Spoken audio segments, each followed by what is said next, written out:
We are Jonty and Millie, and along with our kids, we look for the amazing wonders of our world, living in Singapore and exploring beyond.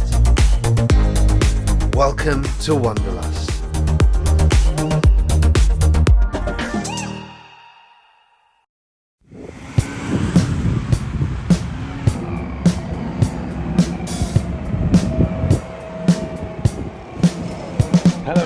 We've just cycled 2.5 hours to get here.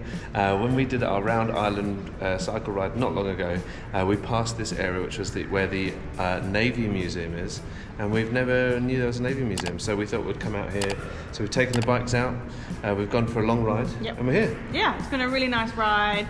Long by the coast, really lovely. Stopped at the Food Lagoon for food, always great. I can feel the AC calling me inside the building. So yeah, let's go and explore.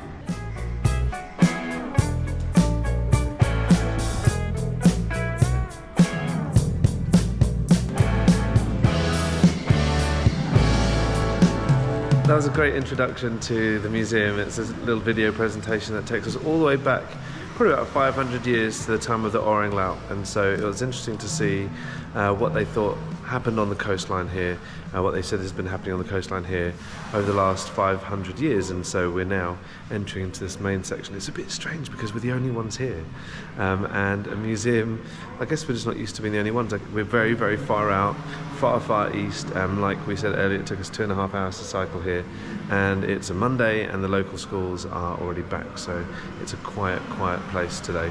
But we're going to explore a little bit more and show you what we find as well.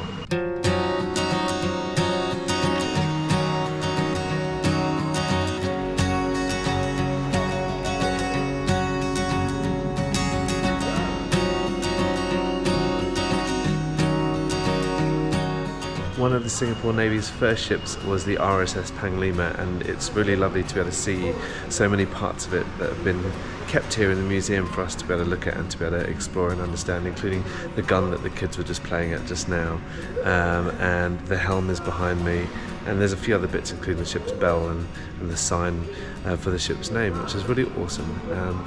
My first impressions of this place are that there's a lot of information here. Fortunately, we love kind of absorbing this sort of stuff and taking our time. There are some really interactive things for the kids to be able to explore as well. They're enjoying that too. So yeah, well worth the ride out today. I'm finding this really interesting. A few things that I've never really considered before, like in 1965 when Singapore became independent, there was no navy, so they had to start from scratch, build their own navy, and then in '68 the Brits were saying that they're going to leave in 1971, and so the Singaporeans had like 3 years just to make sure that they were secure and safe, and so had to kind of rigorously get their navy together. And yeah, I just find it fascinating that a brand new country has to do all of these things that I've never thought about before, and how hard it must have been, and now how we've got a really great navy. I think it's incredible.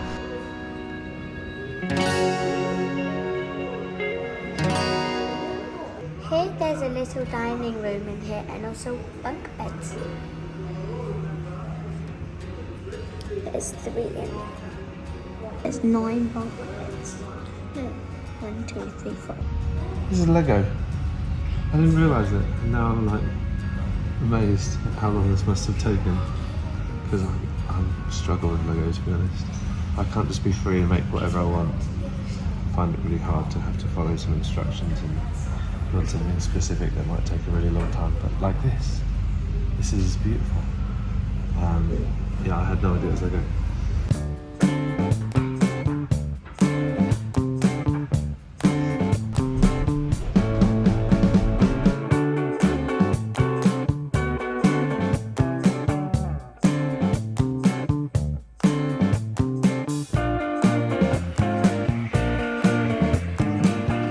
This place is just so cool. I love that it's laid out like a mission control, and there's lots of different things that we're able to see, and even like the way that historical things are written out and laid out, like just behind me, it feels like you're watching a screen and reading the information on almost like computers coming through. I don't know how to describe it, but it's just cool.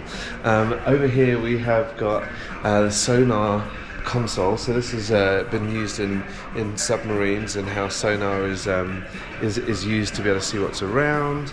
And also this is like the mission control for being able to move a submarine and navigate a submarine. Around here, a little bit scary. Oh, looks like I'm being watched, so I'm making my way through and just reading some stuff.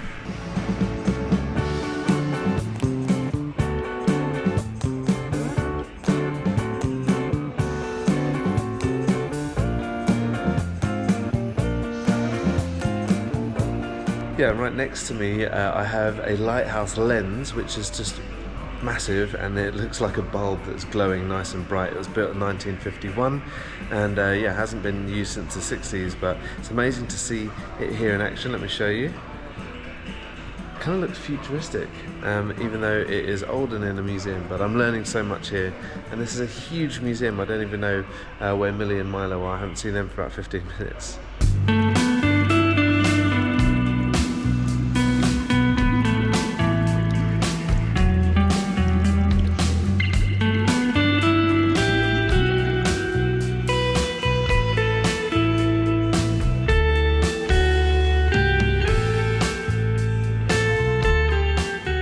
And the museum keeps on going. We are on the 3rd floor now, where there are huge amounts of trinkets and gifts and ornaments that have been presented to the Singapore Navy from other nations, people that they've collaborated with, people that they've done naval work with. And it's amazing to see some of the most beautiful little intricate ornaments and images that are here, and yeah, and just to see the value that's placed on relationship between nations.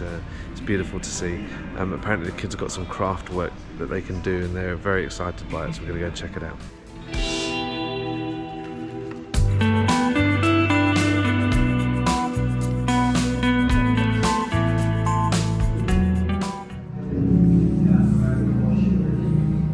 There's a little show here that lasts for about 6 or 7 minutes long, and it really kind of humanizes the people in the Navy. It's got them going out for like a mission or to do their job, and they're messaging their friends and family back home, celebrating birthdays, and it was just a really nice touch after reading sort of the past through the present and to the future. And this just kind of, yeah, humanizes everything, and remembering that they are people that are doing these jobs. Yeah, for sure. Yeah, I love that it was like, I guess from downstairs to upstairs, you've got the Navy as a huge group of people, as an armed force, and then you get here and you get to see the individuals, and there's bits that honour individual colonels and and different people around this area, which is lovely. Yeah, it was nice. There is a cafe as well downstairs, so we are gonna get something to drink.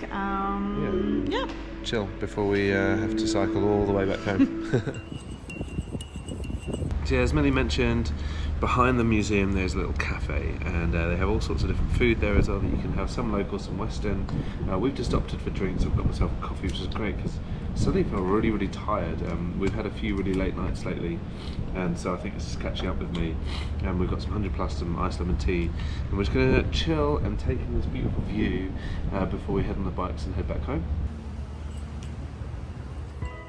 We were so focused on trying to make sure we got home before it got dark. We did have lights with us, but we wanted to get home before dark, so we forgot to finish an ending for the video. So here it is. Yeah, we love the Navy Museum, and we love the park connectors. If you haven't had a chance to check those out, do go and explore along the park connectors. You can hire bikes along many of them so that you can get to different places. It's just another way to see the island.